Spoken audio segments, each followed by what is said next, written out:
Hello everyone, मैं हूं जयेश राजगुर और स्वागत है आप सभी का इस नए इंटरेस्टिंग यूट्यूब वीडियो में। दोस्तों, हम पढ़ रहे हैं क्लास 11th का ओसीएम और ये है दोस्तों chapter number 4 forms of business organization का लेक्चर नंबर 16। अगर आपने पिछले वीडियोस नहीं देखे हैं तो जरूर आई बटन पे क्लिक कीजिए या प्लेलिस्ट सेक्शन में जाइए, वहां आपको सभी वीडियोस मिल जाएंगे। अभी तक हमने sole proprietorship, partnership firm, joint Hindu family business, cooperative society और फिर ज्वाइंट स्टॉक कंपनी के फीचर्स और मेरिट्स पढ़ लिए हैं। दोस्तों, सभी के मेरिट्स डीमेरिट्स देखने के बाद आज बारी है सिक्के के दूसरे पहलू को समझने की। नाम है जिसका demerits of joint stock company. जी हां, एक बड़ा सा व्यवसाय जहां बहुत सारा कैपिटल लगा हुआ है और प्रॉफिट मेकिंग बिजनेस है ये, तो इसके भी कुछ तो नेगेटिव पॉइंट्स होंगे। तो चलिए आज के इस वीडियो में देख लेते हैं demerits of joint stock company. अगर आप इस चैनल पर नए हैं तो जरूर सब्सक्राइब कीजिए, बेल आइकन दबाइए, क्योंकि यहां आपको लगातार ऐसी इंफॉर्मेटिव वीडियोस मिलते रहेंगे।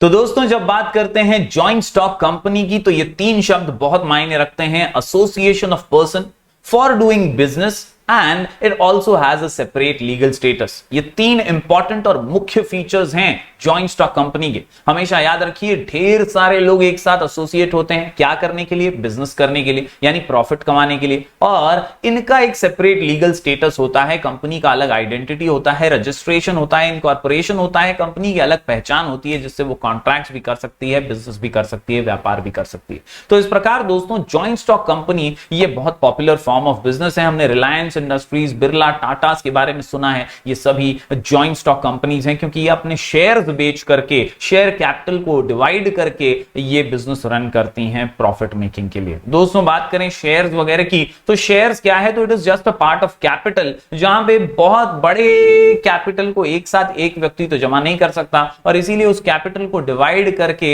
बहुत सारे लोगों में बांट दिया जाता है, इशू किए जाते हैं शेयर्स। और जो व्यक्ति इन शेयर्स को परचेज करता है, पैसा लगाता है, उसे शेयर होल्डर कहा जाता है। The person who purchases shares is called as the share holders. दोस्तों, इन्हीं शेयर होल्डर्स की एक बड़ी सी मीटिंग होती है और ये शेयर होल्डर्स क्योंकि बिखरे हुए हैं हर जगह पर देश में, तो ये क्या करते हैं, चुनते हैं कुछ लोगों को अपने में से जो कि मैनेजमेंट का काम करेंगे और कंपनी की देखरेख करेंगे। ये होते हैं बोर्ड ऑफ डायरेक्टर्स। जी हां, ये मैनेजमेंट ऑफ द कंपनी संभालते हैं। तो कुल मिलाकर के ये तीन इंपॉर्टेंट पहलू हैं जो जॉइंट स्टॉक कंपनी के लिहाज से बहुत ज्यादा इंपॉर्टेंट हैं। दोस्तों, बात करें आज डीमेरिट्स की तो याद रखिए, यहां पर कुल मिलाकर के 6 पॉइंट्स हैं। 6 पॉइंट्स डीमेरिट्स यानी थोड़े से negative aspects about joint stock company. Hi doctor NL, हमारा शॉर्ट कोड इसे याद रखने के लिए, अच्छे से लिख करके प्रैक्टिस करने के लिए है हाय डॉक्टर एनएल। जी हां, H for high cost of management, खर्चा बहुत है। इसके अलावा डी से delay in decision making process, यानी कहीं ना कहीं निर्णय लेने में देर लग जाती है। आखिर में आर से रिजिड फॉर्मेशन, बहुत सारे कॉम्प्लिकेशंस हैं। रेकलेस स्पेकुलेशंस, इधर उधर की बातें, यहां पे वहां पे, ये सारी चीजें बहुत होती हैं। और इसके अलावा no personal contact and lack of secrecy. चलिए हर पॉइंट को बारीकी से समझ लेते हैं। हम पढ़ रहे हैं demerits of joint stock company. Hi doctor NL. सबसे पहले बात करें हाई कॉस्ट ऑफ मैनेजमेंट की तो दोस्तों ये तो हो गई, क्योंकि कहीं ना कहीं ये सोल प्रोप्राइटरशिप या पार्टनरशिप फर्म जैसा छोटा बिजनेस नहीं है, लार्ज स्केल ऑपरेशंस हैं और लार्ज स्केल बिजनेस है और इसीलिए मैनेजमेंट में बहुत सारे एम्प्लॉइज और बहुत सारे प्रोफेशनल्स की जरूरत पड़ती है, तो उनको पगार पानी तो देना पड़ेगा। और इसीलिए a joint stock company is a commercial organisation, it is ready to spend huge amount for advertisements also. जी हाँ, खर्चा तो होता ही है क्योंकि दिखाना पड़ता है भैया क्या बिजनेस कर रहे हैं। The manager gets best salary and other benefits. It requires huge amount for operational expenses. खर्चा बहुत होता है और कहीं ना कहीं इसीलिए कई बार जो है ये नेगेटिव साबित होता है। खर्चा नहीं करोगे तो बिजनेस चलेगा कैसे?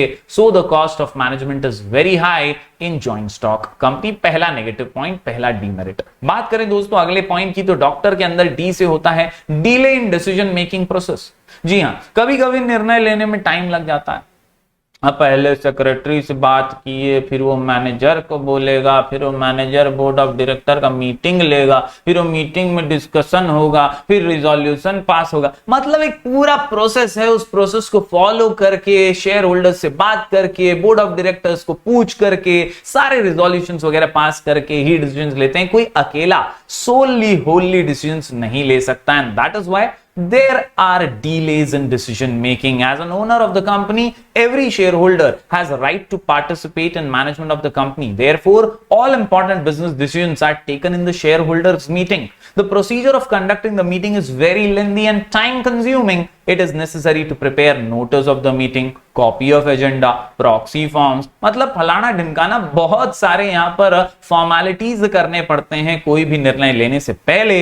All these documents must be sent 21 days before the meeting. Therefore, there is always delay in decision making. हमेशा decision making में problems आते रहते हैं. बात करें दोस्तों अगले पॉइंट की, तो ये आसान सा पॉइंट है, आर से रिजिड फॉर्मेशन. कोई भी उठ सूट के ऐसे ही मतलब कोई जॉइंट स्टॉक कंपनी नहीं ओपन हो जाती. यहां पर बहुत ज्यादा डॉक्यूमेंटेशन वर्क, लीगल फॉर्मेलिटीज करनी पड़ती हैं. Yes, registration of joint stock company is compulsory. It requires number of legal documents. It is necessary to pay heavy registration charges. A public company cannot start its actual business without getting commencement certificate. यानी जो registrar of companies करके एक organisation है, जो एक संस्था है जो रेगुलेट करती है कंपनीज को, वो अपने कंपनीज एक्ट के तहत जब तक आपको कमेंसमेंट सर्टिफिकेट नहीं देती ना, आप बिजनेस चालू भी नहीं कर सकते. यस, तो ये सारी लीगल फॉर्मेलिटीज हैं जो आपको कंपनी को कंपनी होने के नाते कंप्लीट करनी पड़ती हैं. Hence procedure of formation is complicated, expensive and time consuming. महंगा है, टाइम मिलेगा और कहीं ना कहीं कॉम्प्लिकेटेड भी है, इतना आसान नहीं है. बात करें दोस्तों अगले कुछ पॉइंट्स की, तो ये है आर से रेकलेस स्पेक्यूलेशन. जी हाँ, कई बार दोस्तों ये जो कंपनी का मैनेजमेंट होता है ये तो बोर्ड ऑफ डायरेक्टर्स के हाथ में होता है. तो ऐसे में कुछ बोर्ड ऑफ डायरेक्टर्स बहुत शाणे कौवे होते हैं. ये जो है एकदम मतलब सारी अंदर की खुफिया जानकारी जो है आपस में लीक भी कर देते हैं. कई बार अपने पर्सनल फायदे के लिए शेयर होल्डर्स तक बात पहुंचती नहीं है और ऐसे में शेयर्स के दामों पर असर पड़ता है और इसी से पब्लिक कॉन्फिडेंस एडवर्सली अफेक्ट हो जाता है. तो ये रेकलेस स्पेक्यूलेशन यानी प्रॉब्लमेटिक बातें जो आपस में लीक होती हैं, ये बहुत ज्यादा डीमेरिट है, बड़ा डीमेरिट है जॉइंट स्टॉक कंपनी का. बात करें अगले पॉइंट की, तो ये है नो पर्सनल कॉन्टैक्ट. यहां पर जाहिर सी बात है दोस्तों, सोल प्रोप्राइटर तो है नहीं कि दुकान खोला, कस्टमर से रेगुलर बातचीत होती रहती है, कस्टमर जान पहचान का है, ऐसा यहां पर नहीं है. जॉइंट स्टॉक कंपनी एक लार्ज स्केल ऑर्गेनाइजेशन है, एक बड़ा ऑर्गेनाइजेशन है और इसीलिए यहां पर पर्सनल कॉन्टैक्ट नहीं है. मैनेजर्स हैं, डायरेक्टर्स हैं, ऑफिशियल्स हैं, कई सीईओज हैं और एमडीज हैं, इनके थ्रू बातचीत होती है. डायरेक्ट पर्सनल कॉन्टैक्ट कभी नहीं होता. There are large number of employees in joint stock company.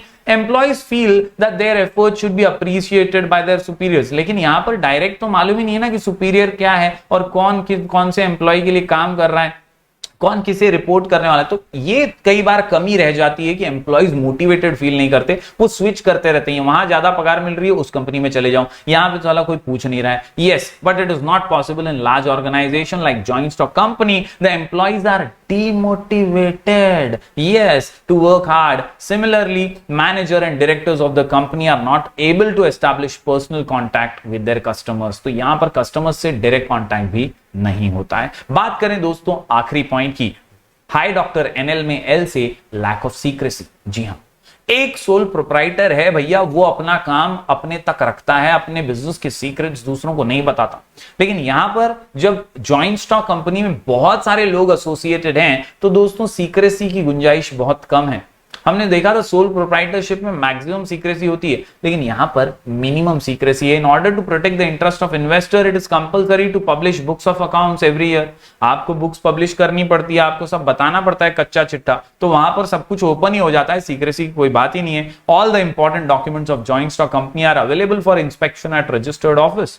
The competitors can take undue advantage of internal information of a joint stock company. ऐसे में आपके competitors से भी कुछ छुपा नहीं है, उनको भी सारे दस्तावेज, सारा कच्चा चिट्ठा दिखाई देता है, तो वो लोग इसका फायदा उठा सकते हैं. Hence there is no secrecy in joint stock company. तो उम्मीद करता हूं दोस्तों ये सारे के सारे पॉइंट्स आप समझ पाए होंगे. आज की इस वीडियो में हमने कवर किया है demerits of joint stock company. ज्यादा से ज्यादा शेयर कीजिए इस वीडियो को अपने दोस्तों तक, लाइक कीजिए. यहां तक देख लिया है तो दोस्तों प्लीज अपना चैनल पर प्यार बरकरार रखिए. ये पॉइंट्स जरूर नोट डाउन कीजिए, हम ऐसे ही वीडियोस लगातार लेकर आते रहेंगे. उम्मीद करता हूं दोस्तों आपको आज का वीडियो पूरा समझ में आया होगा. टेलीग्राम चैनल से जुड़ जाइए, नाम है स्काई एजुकेशन ऑफिशियल, वहां पर हम नोट्स वगैरह डालते रहेंगे. तो दोस्तों फिर एक बार मिलेंगे कुछ और नए वीडियोस के साथ. तब तक के लिए do like, share and subscribe.